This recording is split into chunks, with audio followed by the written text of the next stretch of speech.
Shabbat Shalom Bapak Ibu Saudara-saudari yang dikasihi di dalam Tuhan.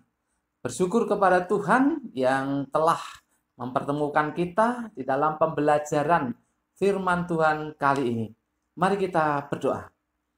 Bapa, di dalam nama Tuhan Yesus, kami bersyukur untuk firman yang akan kami pelajari saat ini. Kami mohon kekuatan dan bimbingan daripada Roh Kudus, supaya kami bisa memahami kebenaran firman-Mu ya Bapa. Dalam nama Tuhan Yesus, kami berdoa dan bersyukur. Amin. Bapak Ibu, Saudara-saudari yang dikasihi di dalam Tuhan, hari ini Sabtu 13 Maret 2021, kita akan belajar dari Lukas pasal yang keempat, ayat yang ke-28 sampai dengan yang ke-30. Lukas pasal yang keempat, ayat 28 sampai dengan yang ke-30. Judulnya adalah Vonis Kejam dan Mengapa Tuhan Yesus Lolos. Vonis kejam dan mengapa Tuhan Yesus lolos. Bapak Ibu Saudara-saudari yang dikasihi dalam Tuhan, ayat ini masih berkaitan dengan pembicaraan yang 2 hari yang lalu, yaitu mengenai khotbah Tuhan Yesus di rumah ibadat atau di sinagog di Nazaret, yaitu pada hari Sabat. Rupanya khotbah Tuhan Yesus tersebut membuat orang-orang yang hadir marah kepadanya. Kita perhatikan ayat 28. Mendengar itu, sangat marahlah semua orang yang di rumah ibadat itu. Saya ulangi. Mendengar itu, sangat marahlah semua orang yang di rumah ibadat itu. Dikatakan di situ sangat marah. Bahasa Yunaninya itu tumos. Itu sama artinya dengan murka ya. Kalau kita biasa mengenal murka. Murka itu marah yang sangat. Menariknya bahwa di dalam kata murka atau sangat marah itu ada unsur keganasan. Jadi seandainya murka itu, seandainya marah yang sangat itu diwujud nyatakan, maka akan ada tindakan yang ganas. Itu maksudnya. Nah, karena marah yang sangat itu, karena murka, maka mereka kemudian memvonis kejam Tuhan Yesus, yaitu dengan hukuman mati. Kita perhatikan ayat 29. Mereka bangun, lalu menghalau Yesus keluar kota dan membawa dia ke tebing gunung, tempat kota itu terletak, untuk melemparkan dia dari tebing itu. Nah, ini rupanya wujud dari murka tadi ya, wujud dari sangat marah tadi, ada keganasan, memvonis Tuhan Yesus dengan kejam, yaitu dengan hukuman mati. Bapak Ibu Saudara-saudari yang dikasihi dalam Tuhan, pada zaman itu paling tidak kita mengenal atau mengetahui 5 hukuman mati yang sangat kejam. 5 hukuman mati yang sangat kejam. Yang pertama, seseorang yang dihukum mati itu dimasukkan ke dalam lubang yang berisi dengan binatang buas atau berbisa. Itu biasanya singa atau ular yang berbisa. Jadi orang itu dimasukkan ke situ sehingga digigit oleh binatang buas atau oleh ular yang berbisa itu. Kemudian hukuman yang kedua itu dirajam dengan batu. Dirajam dengan batu. Dan yang ketiga itu dikubur hidup-hidup. Dikubur hidup-hidup. Yang keempat disalib. Yang kelima itu dilemparkan dari tempat yang tinggi. Nah, yang kelima ini yang akan dikenakan kepada Tuhan Yesus oleh orang-orang yang hadir di rumah ibadat di Nazaret itu. Jadi mereka memvonis Tuhan Yesus dengan kejam, yaitu hukuman mati, yaitu dengan cara dilemparkan dari tempat yang tinggi. Nah, tempat yang tinggi ini menurut tradisi adalah di Mount Precipice, Mount Precipice atau Mount Precipitation. Itu menurut tradisi. Dalam bahasa Indonesia itu bukit atau gunung pendorongan. Nah, Bapak Ibu saudara-saudari yang dikasih dalam Tuhan, menariknya kalau kita perhatikan ayat yang ke-30. Tetapi ia berjalan lewat dari tengah-tengah mereka lalu pergi. Ini saya ulangi ya karena menarik sekali. Tetapi ia berjalan lewat dari tengah-tengah mereka lalu pergi.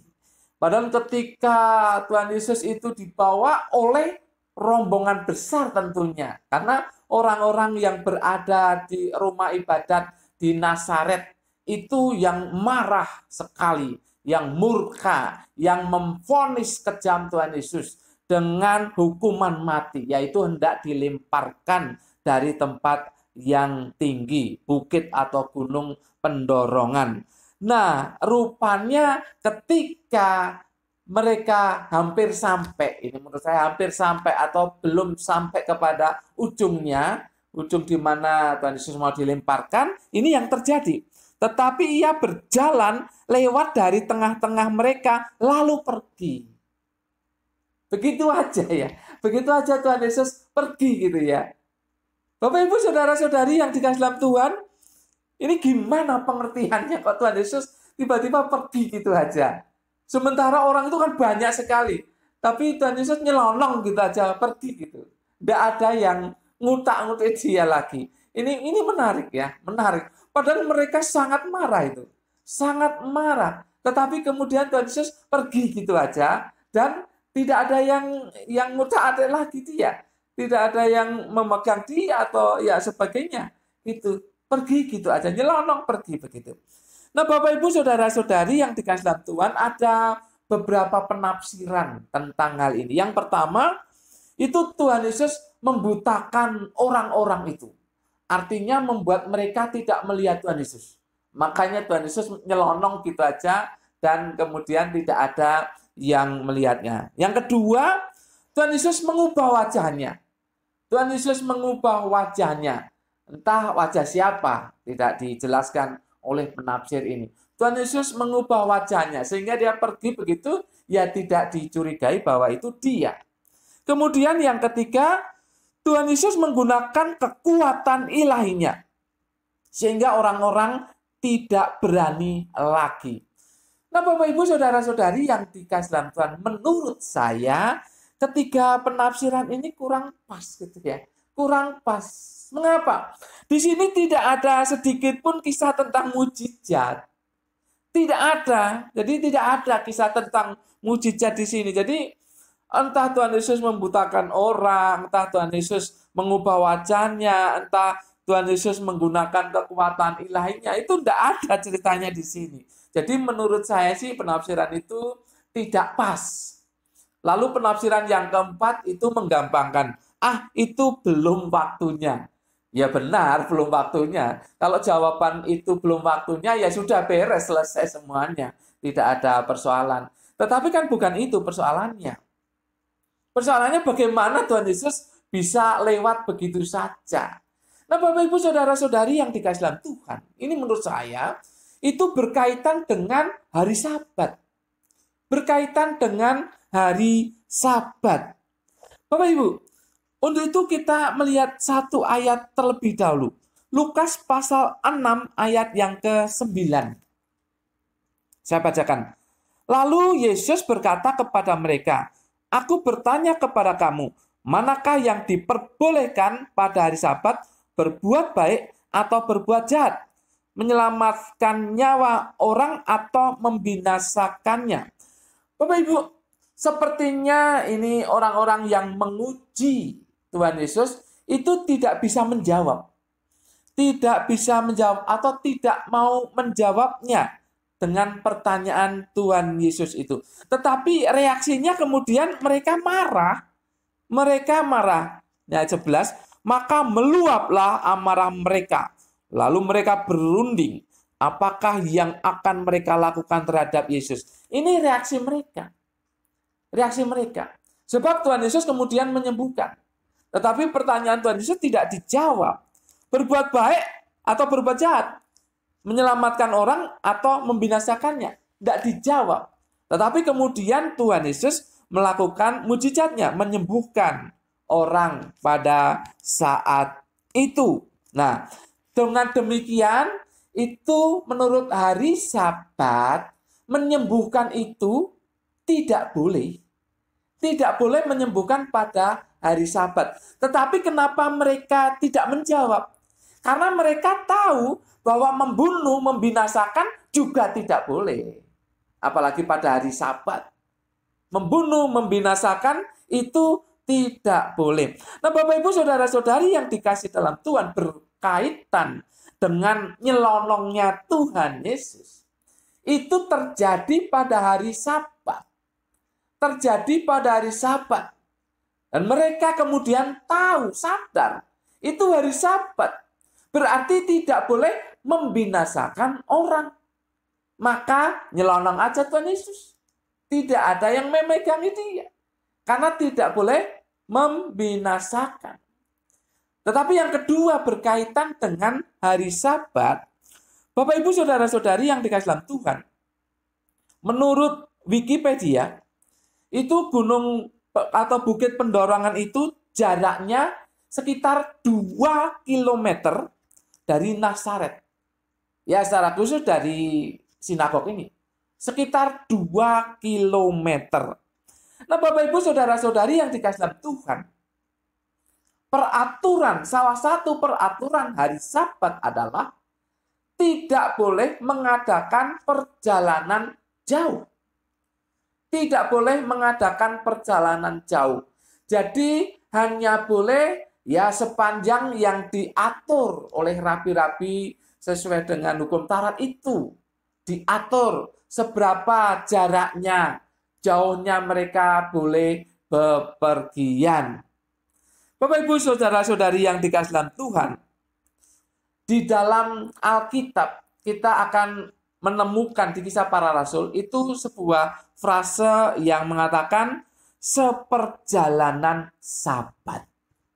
Seperjalanan Sabat, yaitu jarak dari Bukit Zaitun ya, dari puncak Bukit Zaitun yang kedua itu dengan penginapan atau rumah di mana murid-murid menginap, itu seperjalanan Sabat. Dan menurut aturan rabi-rabi, seperjalanan Sabat itu jaraknya sekitar 1,8 kilometer. 1,8 kilometer. Nah, Bapak Ibu saudara-saudari yang dikasih dalam Tuhan, berkaitan dengan vonis yang dijatuhkan kepada Yesus untuk dijatuhkan dari tempat yang tinggi atau dihukum mati dengan dijatuhkan dari tempat yang tinggi, itu berkaitan dengan jarak itu. Jadi rupanya orang-orang itu bersama dengan Tuhan Yesus itu sudah seperjalanan Sabat sebelum sampai ujungnya. Karena dikatakan di Wikipedia itu kan 2 kilometer. Nah, seperjalanan Sabat itu kan 1,8 kilometer. Jadi belum sampai ujung di mana Yesus harus dilemparkan gitu aja. Kalau orang jahat ya mungkin ditendang gitu aja. Belum sampai ujung tebingnya itu, mereka sudah sampai kepada seperjalanan Sabat. Seperjalanan Sabat sudah mereka lalui 1,8 kilometer. Sedang jaraknya itu adalah 2 kilometer. Jadi mereka kan belum sampai ujungnya. Walaupun di sini dikatakan di tebing gunung. Ke tebing gunung. Dikatakan ya, dan membawa dia ke tebing gunung. Tapi kan belum dikatakan sampai di ujung tebing gunungnya itu. Untuk Tuhan Yesus dilemparkan dari situ. Jadi belum sampai ke ujungnya. Belum sampai ke ujungnya. Dan mereka sudah seperjalanan Sabat. Oleh sebab itu, maka Tuhan Yesus tidak jadi dihukum mati, tidak jadi dilemparkan dari tebing gunung itu. Karena tidak sampai, kurang sedikit ya, kurang sekitar 200 meter begitu ya, kurang sedikit. Sampai ujungnya kurang sedikit.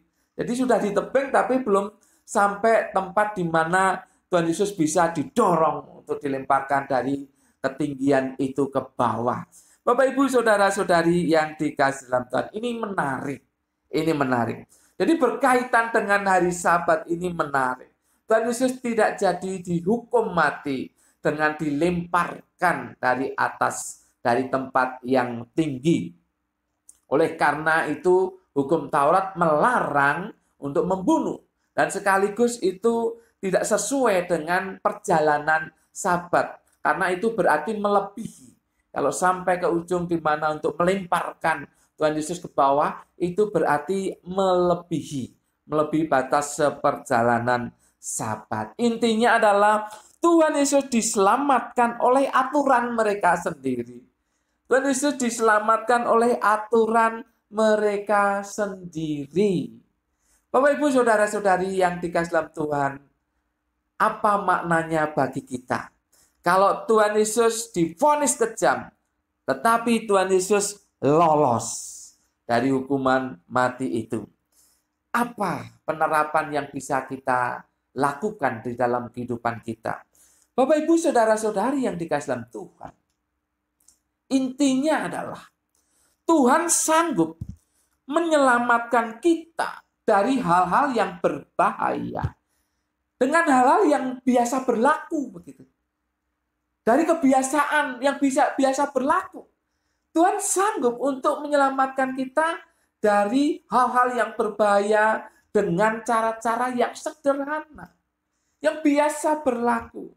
Dan Tuhan Yesus juga diselamatkan dari aturan yang biasa berlaku di kehidupan orang Yahudi.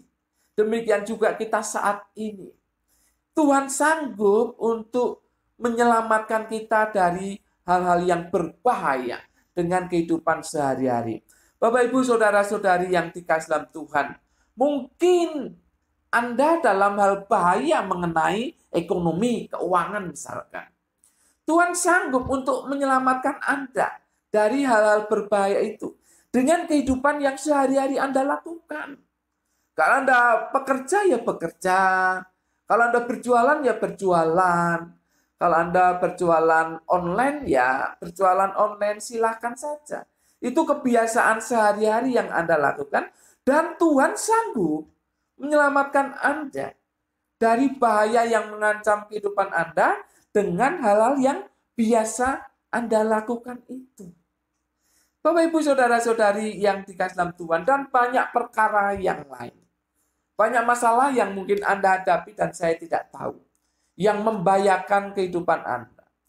Yang sepertinya nyawa Anda di ujung tanduk dengan masalah atau persoalan itu. Saya tidak tahu apa yang menjadi persoalan Bapak Ibu saudara-saudari.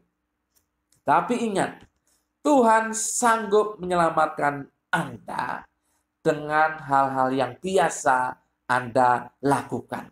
Oleh sebab itu, mari kita melakukan kegiatan sebagaimana biasa. Jangan dikurangi semangatnya. Jangan dikurangi motivasinya yang benar itu. Dan terus lakukan dengan ketaatan, dengan kejujuran, dengan, ya kalau kerja keras ya pasti dengan kerja keras. Tapi lebih baik dengan kerja cerdas. Dengan biasa yang kita lakukan setiap hari itu. Lakukan sebagaimana biasa. Jangan berhenti. Ketika Anda mengalami masalah yang berat sekalipun, jangan berhenti untuk melakukan aktivitas yang biasa Anda lakukan. Karena kita tahu Tuhan sanggup menolong kita melalui aktivitas yang biasa kita lakukan itu. Sekali lagi, saya dorong saat ini. Kalau Tuhan Yesus divonis kejam, tetapi Tuhan Yesus lolos dari hukuman mati itu karena kebiasaan yang ada pada saat itu. Demikian juga dengan kita saat ini. Ketika ada masalah yang berat, yang menekan kehidupan kita, yang membahayakan kehidupan kita, lakukan aktivitas sebagaimana biasa, tentu dengan pertolongan dan bimbingan Roh Kudus. maka Tuhan akan menyelamatkan Anda dengan apa yang Anda lakukan itu. Jangan remehkan hal-hal yang sederhana. Jangan remehkan perkara-perkara yang biasa lakukan dengan sederhana itu. Jangan diremehkan. Karena Tuhan sanggup menolong Anda melalui hal itu. Amin. Mari kita berdoa. Bapa, dalam nama Tuhan Yesus, terima kasih untuk firman-Mu, sebuah contoh yang luar biasa dalam kehidupan kami. Bapa, biarlah kami terus bekerja, beraktivitas sebagaimana biasanya, sekalipun kami menghadapi persoalan masalah dalam kehidupan kami. Karena kami tahu Engkau sanggup menyelamatkan kami dari bahaya itu dengan hal-hal yang biasa kami kerjakan. Tidak ada yang mustahil bagimu dan bagi kami yang percaya kepadamu. Roh Kudus, tolong kami untuk kami menerapkan firman Tuhan ini. Dalam nama Tuhan Yesus, kami berdoa dan mengucap syukur. Semua yang percaya katakan, amin. Tuhan memberkati Bapak, Ibu, Saudara-saudari senantiasa